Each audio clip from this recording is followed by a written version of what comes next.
Geração é promédio de canto crioulo que a participar, um total de 6 bandas e 12 participantes. Estava toda uma noite fabuloso, nós gostamos de lá admirando que tem alguns detalhes para completar sempre no começo, porque tem coisas chiquitas na cotabini, pero nós conhecemos lá, pero cultura sei, nós acaba boa hora, 20 para 12, turco estava da claro, 12 participantes passa.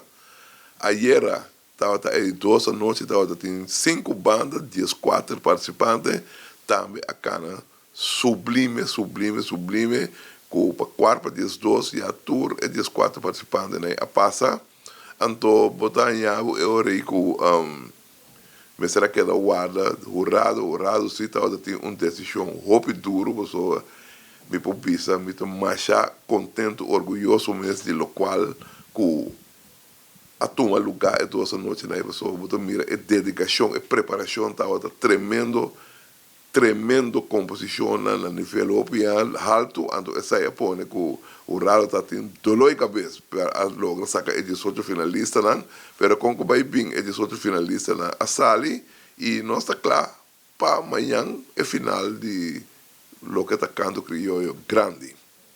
Okay. Conta para qual parte de canto crioulo juvenil?